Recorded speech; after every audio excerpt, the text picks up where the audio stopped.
Hello there everybody, you're the audience, my name is Supersonic Blur and welcome back to the next episode of Professor Layton vs. Phoenix Wright. Last time we started off our second trial in which we are trying to show that Maya is not the one who turned the professor into gold.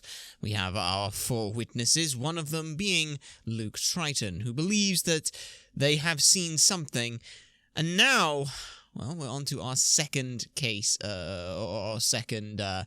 witness testimony, a shadow at the crime scene. We all know what happened to that alchemist, so this case is no mystery. Same place, same magic trick. This time her luck ran out and she dropped that magic scepter. The truth obscured by a twisted ruse. The witch couldn't vanish, but to confuse.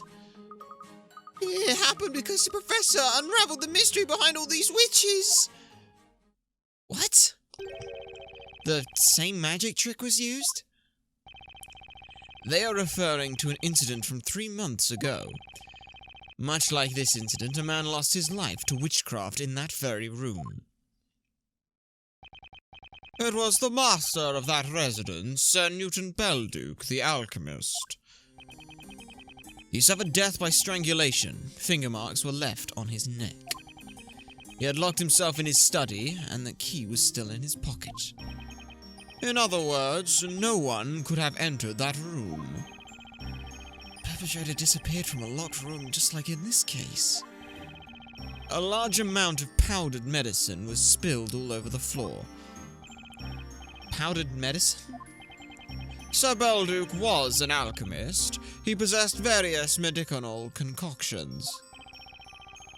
Due to the presence of that powder, had anyone entered that room, clear footprints would have remained. Yet there were none. Well, that's the kind of mystery that the professor would have loved to solve. Thus, there were two unnatural circumstances to Sir Belduke's death: the culprit's disappearance from a locked room, and the fact that they appeared to not have walked on the floor, almost as if they had flown away. In other words, it couldn't have been the Demir magic that was used in my case the other day. Seems like the killer levitated above the floor, strangled Belduke, and vanished into thin air. But what does that have to do with this trial? Good question. It has been 3 months since that murder. Despite that, we still haven't been able to find the witch responsible. But now, having eluded us for so long, that witch has finally been brought before this court. We will have justice. What? No way. Now that he thinks Maya's killed the alchemist too? We weren't even here back then. It's not like I can explain that to him, though. Well then, why don't you interrogate the witnesses? Now that you are aware of the connection between the two murders. Objection! You can't be serious. 3 months ago, we weren't even... Defender, you may interrogate the witnesses. May their testimonies lead us to the truth. Aye, let's hope they do. Shadow at the crime scene. We all know what happened to that alchemist, so this case is no mystery. Okay, but... Right. The same place, same magic trick. This time her luck ran out and she dropped that magic scepter. This one confuses me. Why is it the same magic? Would you care to elaborate on that, Miss Primstone? You could say I am a scholar, and my knowledge is vast and diverse. I know a thing or two about witchcraft. Therefore, I have a very good idea of the type of magic that must have been used this time. The magic behind this mysterious figure that appeared out of nowhere glided through the air and vanished after making the kill? Indeed, yes. And the witch's scepter confirms my theory. A brilliant deduction. I am honored to have studied under an excellent teacher such as yourself, Miss Primstone. She was his teacher? Actually, I guess that kind of explains a lot. Our occult crime analysis have arrived at the same conclusion. Mr. Wright! I found it! The page about the purple magic gem. The spell's called Famalia. Familiar? What does it do? The spell Familiar, bound within this purple gem, is used to summon a familiar. Familiars appear out of nowhere, glide through the air, and vanish when their task is accomplished. They are evil, bloodthirsty spirits used by witches to perform outrageous crimes. Evil spirits? Are you saying that the witch used a familiar to... It was a familiar that took Sir Belduke's life, and now it has appeared again. Sir Silcat was probably trying to ward off the evil spirit with his knife. But what good is a knife against an occult creature? It completed the task given to it by the witch and promptly vanished. Thus bringing us to the conclusion that... Sir Belduke and Sir Silcat were both killed by the same witch. What? What? Not good. What an unexpected turn of events. The two incidents have been shown to be connected, due to the same witch's scepter having been used in both cases. Okay, well that's great. And we get the Familiar spell. Oh, this is terrible. Now Maya is accused of 2 murders. You know, it's actually about as many as she's been accused of already, so, you know, nothing new. Oh, dearie, dearie me, I was right as always. This gruesome murder will be in the next exam. Make sure to take notes. Now I shall divulge what really happened. We are all ears, Miss Primstone. That hatmaker was pointing the knife at the witch's familiar. Okay, well, let's press it. Did you actually see this familiar? Oh, dearie, dearie me, no, I did not. When that boy opened the door, the familiar had just disappeared. Had the boy opened the door sooner, no doubt we would all have seen it. If you were my student, I would have made sure to teach him not to dilly-dally. Oh? What's wrong, Luke? Hang on! Is everything alright, Luke? You seem to be deep in thought about something. No, it's not right at all! Is there something in Miss Primstone's testimony that you'd like to comment on? That's what I keep telling you! The professor wouldn't point a knife at anyone! Dearie me, what an impertinent child. I'm telling you, I saw a knife. I distinctly saw the glint of a sharp blade. Objection! At any rate, as we can see now, the victim's arm is missing. As such, there is no proof that he had a knife. Objection! But that is but a mere detail. It matters not. A mere detail? Matters not? Oh my. Anyhow, I wonder, where could that missing arm be? Yeah, that ought to be looked into. Oh, for fuck's sake, Ymir. Ymir. Hang on! Mister, do you have something you'd like to share with us? Mr. Ymir! It's Mr. Ymir punching bog the first to you, Bluey. The likes of you ought to show some respect for a future man of wealth such as me. You seem to be looking ahead to a future full of newly gained riches. I could look wherever I bleeding please. Anyway, what are you looking at me like that? I don't know about that golden bloke's right arm. Excuse me, Mr. Wright. What is it, Isabella? I may be wrong, but there's something about that man. I wouldn't say he looks, suspicious. It's not just you. Everything about him is so shady it makes me want to double-check my pockets. Mr. Ymir, stop pretending you don't know anything about the victim's missing arm. Pretending? Oh, I told you I know nothing. Nada, zero, nil. I ain't seen it or heard about it or put it in me pocket. Put it in your pocket? It wasn't me, honest. Seriously, I've got nothing to do with it. Objection! Oh yes, here we go. Mia, you lying cheating, good for nothing. You tried to deceive me. The best part about having the entire town watching these is that everyone knows what's going on. Order! Order! Who is this person? And he's down. You want to know who I am? I'm Price, the pawnbroker. And this man is a shameless cheating bum! He had the nerve to lie to me! What did he lie to you about? I'll tell you. On the day of the crime, Emir came to my shop. He waltzed up to me saying he'd got his hands on a superb work of art, rare as gold dust. I think I know where this is going. That work of art, could it be... I've got it right here!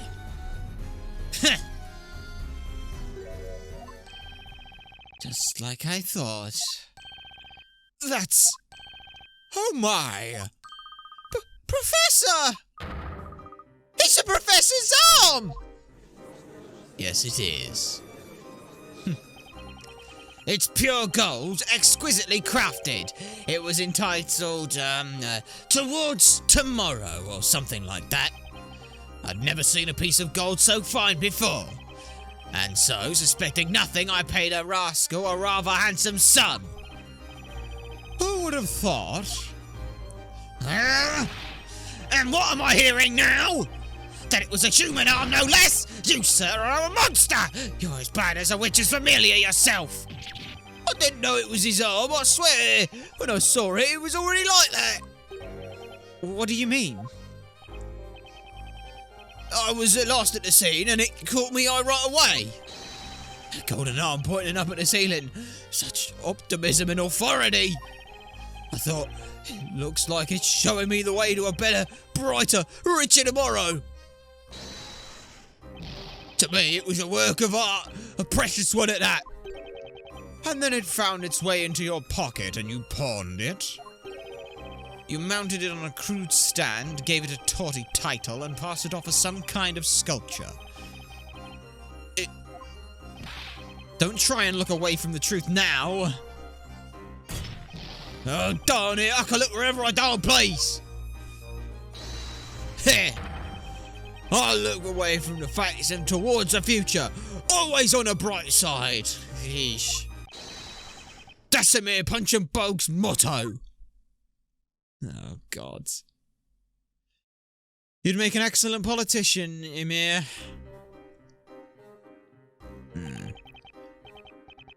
Where were we now? Ah, yes. The victim's arm has been successfully reattached by one of our masterful craftsmen. Knights of the court, you may resume the Inquisition. At least one thing's clear now. As everyone can see, the victim definitely wasn't holding a knife. Oh, dearie me. It seems I may have been mistaken after all. When you think about it, the victim had already been turned into gold when they entered the room. According to the witnesses' testimonies, that was the case, yes. Well, then I'm sure you'll concede that it was easy to mistake that glittering pointing finger for a knife. Indeed, the victim's finger had a glint to it, resembling that of a sword's edge. Such a sense of power and intensity, it's enough to send a shiver down the spine of anyone being pointed at. No puzzle is a match for the power of the Professor's pointing finger. I guess no one remembers I'm known for pointing like that too. Yes, but you don't do it so well. I think your pointing finger makes quite an impression too, Mr. Wright. She's just taking pity on me. Is that all you had to say, Sir Blue Knight? Huh? As I said before, whether the victim had a knife or not, it is completely irrelevant. Yeah, what he said. You better apologise to me now. Badgering me for no reason like that. Is that all there is to it, or could that arm hold some other clues? We've come this far, maybe there's something else you could ask about it. She's right, I need to ask something for more questions. Well then, Mr. Emir, perhaps you could tell me one more thing about that arm. When did you find it? We know when he found it. He already mentioned that. He said that he found it when he entered the room. He saw it pointing straight up. How much did you pawn it for is a completely irrelevant question. So where was it lying is the only question that has any real bearing on this. Though what it is, we'll have to see. You found the arm on the floor pointing upwards, you said. Yeah, I did. Finders keepers, I say. It was pointing straight up at the ceiling.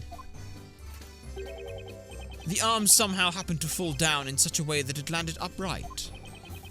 What are the odds of that? Actually, it reminds me of a puzzle. The professor just breaks out. A puzzle, you say? He just looks over. That'd be great. Now, if you could show us on this floor plan here, I'd like to know the exact spot where you found the victim's arm. Sure, I remember that well. It was right here. Yes. That's where you would expect it to have fallen. Now, if that's where it was, then something's definitely not right. If you keep looking at that sketch so intently, you shall burn a hole into it. Or perhaps you're going to claim there's a contradiction in there somewhere? Is this arm the final clue? This arm is the final clue left by the professor. Even after turning to gold, he was pointing out something important. Namely, the key to solving this case. Well, Defender, do you see any problems in the location as marked on the sketch? Actually, there's a problem. Of course there's a problem! Pish! And where would that be precisely? The professor's arm had armed me with some vital evidence. Its location leads to a huge contradiction.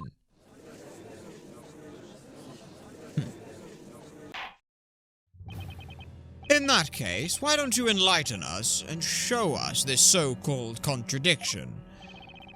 What contradiction does the victim's arm create? The answer is the Telea Magica. If this is stood upright, if Maya dropped it after turning the professor to gold, it would had to have rolled over, and then the professor would have had to have fallen for that. But that's not what any of the witnesses are saying. They're saying that the professor was stone, or was gold, then she dropped it. At which point this would already be in place. The Telea Magica's location makes no sense. Got it. Contradiction is right here. And this is the Witch's Scepter? Let's go over the order of events as per the witnesses' testimonies. First, the witch cast a spell on the professor, turning him to gold. When all of you rushed to the crime scene, that golden statue fell down, making a loud noise. Next, the witch dropped the scepter. What are you getting at, Sir Blue Knight? All witnesses agree with this order of events. That's right. They all agree that's how it happened. But then there's this arm. Well, what about it? Spit it out. Let's assume that Maya was the witch. Now look at the sketch again. The witch dropped the scepter after having turned the professor into gold. The scepter tumbled along the floor and was found here, as asserted by the prosecution. However, that would be impossible. There's no way it could have been there. Oh, I see it now. The arm. It was... I'm glad you seem to have noticed as well. The victim's arm was on the floor right there, standing on its end. Therefore, the scepter couldn't possibly have fallen that way. Ergo, it couldn't have been the defendant who dropped the scepter. In other words, Maya is not a witch.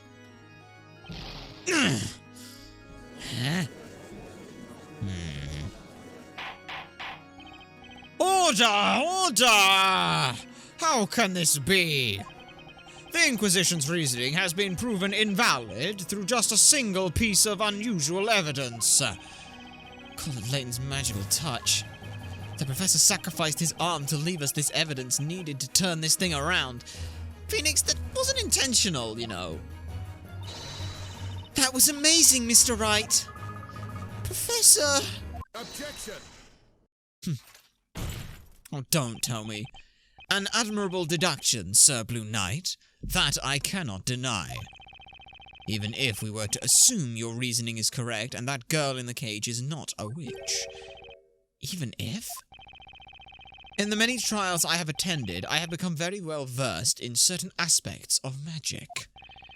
I am all too aware of its potential to confuse people, befuddle their minds, and make their memories hazy. No one can resist such a maddening influence.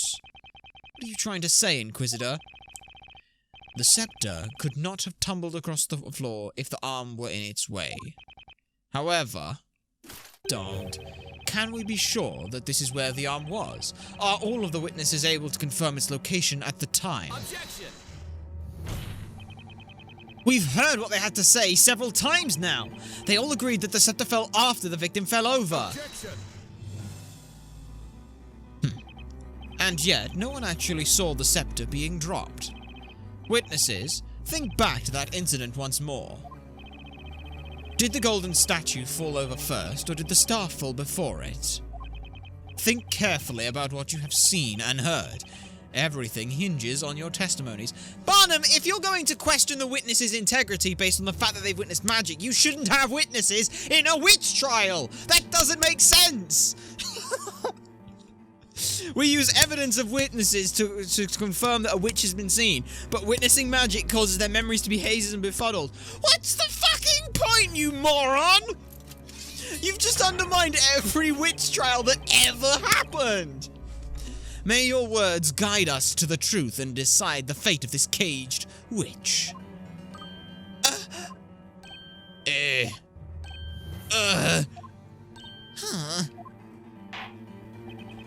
I was about to get ready to leave, but it seems there is need for further questioning.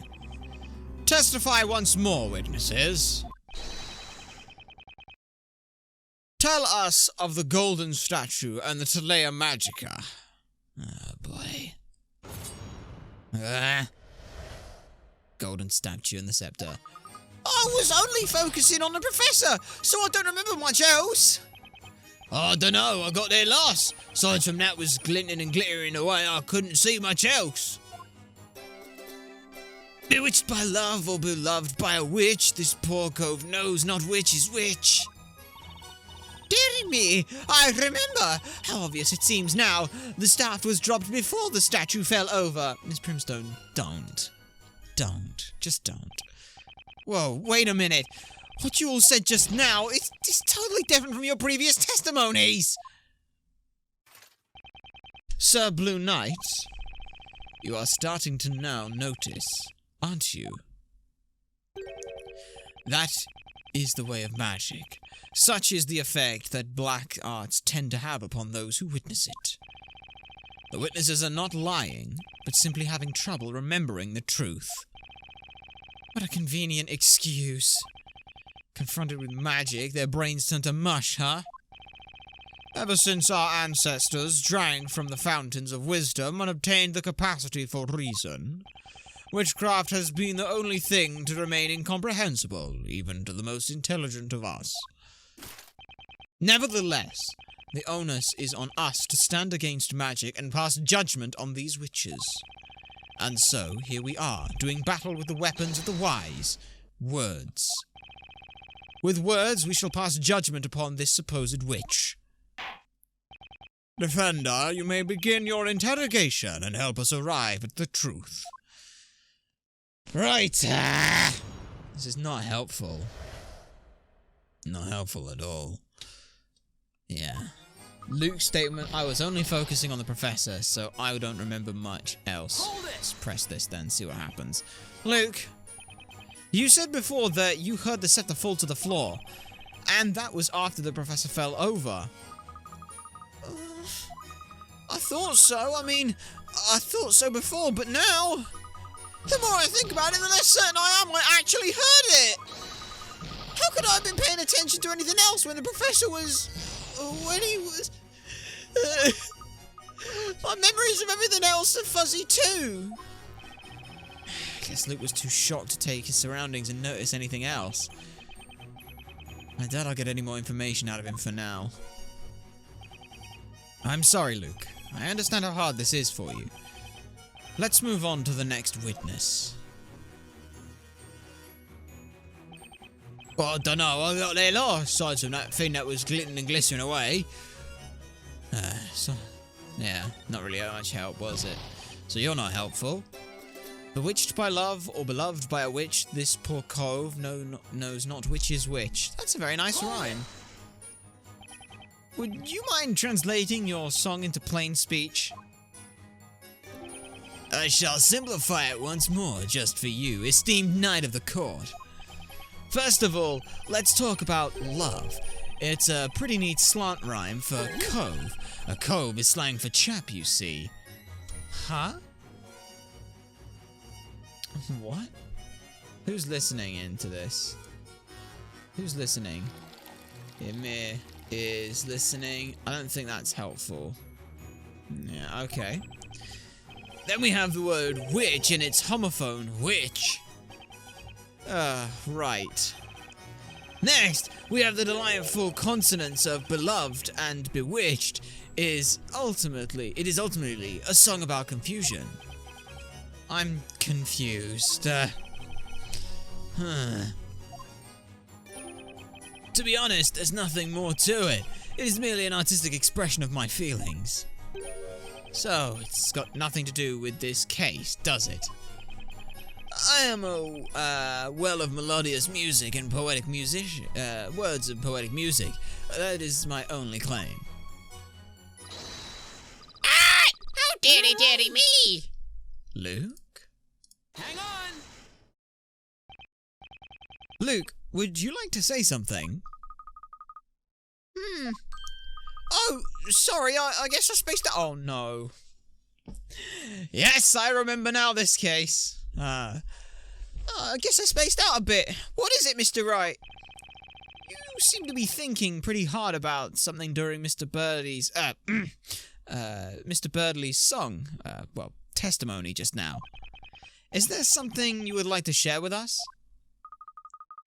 Well, I've been thinking about what Mr. Barnum said a while ago. What was that exactly? That humans who witness magic become confused and lose sight of what's real. And they end up not knowing what actually happened. Well, I was thinking Mr. Barnum might be right. And then it occurred to me that there might be a way. I mean, we do have with us a witness who isn't human. Again. Ah! How dare me! This situation seems oddly familiar. I love that. I asked him earlier if he remembers the events clearly or not. He said he has a memory better than an elephant and remembers everything perfectly well. Ah, that's right. I almost forgot. Luke can talk to animals. Mr. Wright, I know it sounds crazy, but please let me try. Let me ask Crackers to testify. Ah! How dare me! Should I? I'm stuck now anyway, and the witnesses' testimonies are all over the place.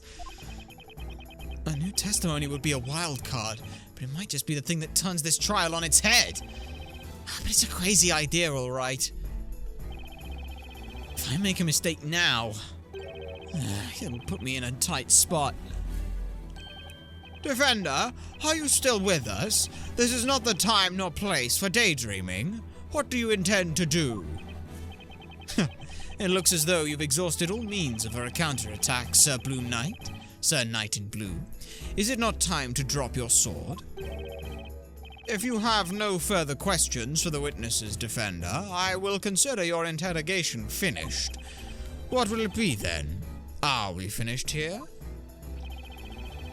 I've got zero time to think it over. I gotta make a choice now. Should I summon the parrot as a witness?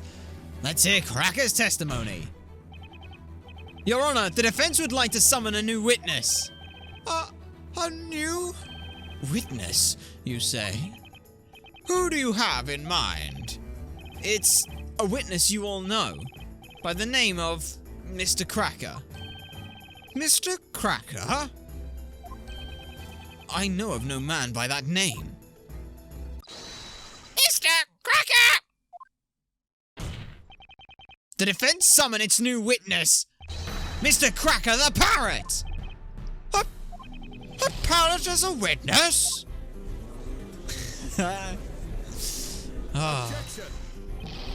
This is the witch's court. Joking around will be considered contempt of court. Objection! Mr. Cracker witnessed the crime. He saw it happen and heard it too. He's as valid a witness as the others. Objection! No, no, no! That bird is nothing but a pet animal. Referring to it as Mr. will not change that. Objection! Humans are confused by magic to the extent that they lose sight of what's real. That's what you said yourself, Inquisitor Zacharias Barnum. Objection! Calling me by my full name does not help justify such brash foolishness. The Inquisition is against interrogating a parrot. By the way, kind sirs, I suppose you should know that my dear companion never forgets a sound he hears. He remembers everything he hears, huh? It's definitely worth asking Cracker to testify. The court sees the situation as follows. The witnesses' testimonies do not hold together. In fact, they are as erratic as that bard's songs. I cannot see this trial getting any more confusing. Very well, the defense may summon this avian witness. Can you believe it? What's up with Mr. Bilou-Sue? Summoning a parrot as a witness. Summoning? Does he mean like how the familiar was summoned? Oh, for fuck's sake, you idiots. By hook or by crook, I'll do whatever I can to save Maya. Be it summoning a parrot or a familiar, whatever it takes within the bounds of the law, of course.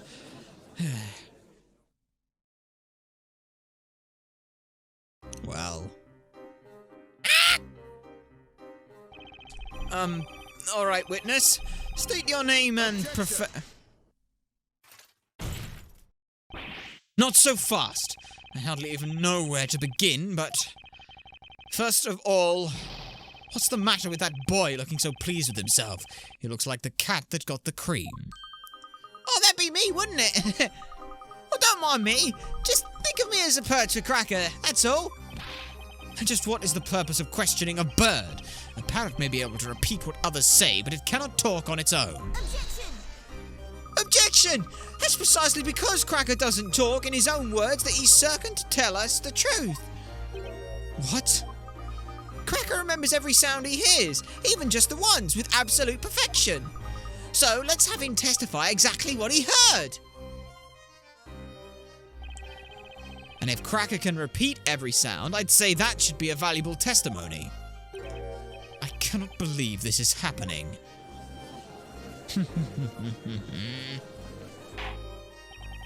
A witness that cannot talk will not lie either. This idea is much to my liking. Well then, may our new witness Cracker testify to the court.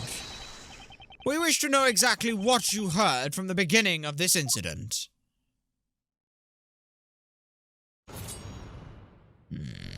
Witness testimony. The golden statue and the scepter.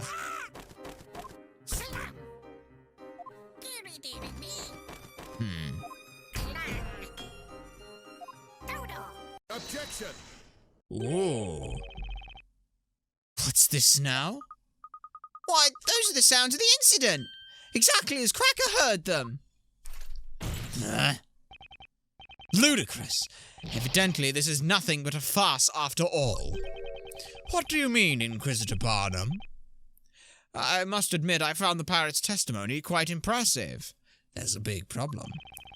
Even if that bird can accurately recall the sound, it is certainly useless when it comes to the order of events. You mean there's a problem with the order? First, the witch used magic to turn the victim into gold.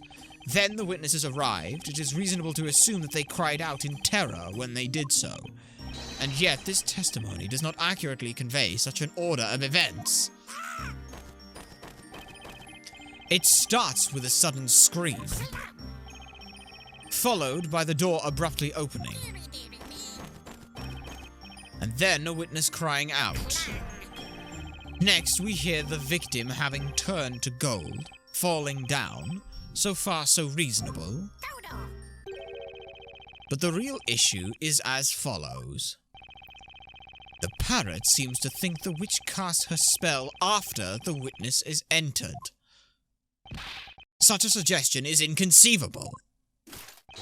The reason is simple. At the time, the victim had already been turned into gold. Indeed, it is as you say, Inquisitor Barnum.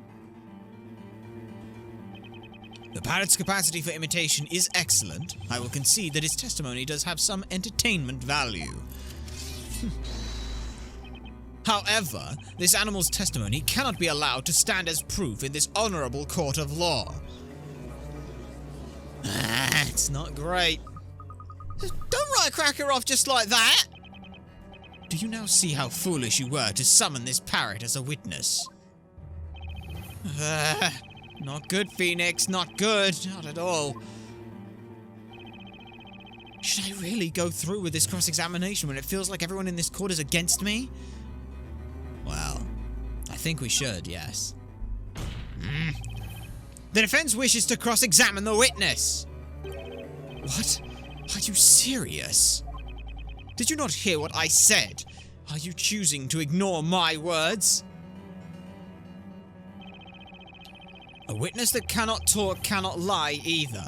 That parrot's testimony is the naked truth. He's simply repeating the sounds as he heard them. It's humans who make assumptions about the meaning of those words and arbitrarily decide whether the testimony's good or not. But as knights of the court, shouldn't we be striving to uncover the truth in which this parrot holds the key? The truth, you say? Very well. Show us the truth that this bird purportedly knows. Interrogate that parrot. Meanwhile, I shall enjoy the show. Will you? Will you do it, Mr. Wright? Do you think it's hopeless? Defender, you may interrogate the witness. Indeed we may, but that cross-examination is what we shall do next time. For now, we are going to go ahead and end off this video. If you have enjoyed it, then do remember to like, comment, subscribe for more, and to share this stuff so people that know that it exists. My name has been Supersonic Blur. You guys have been a fantastic audience, and I shall see you all next time.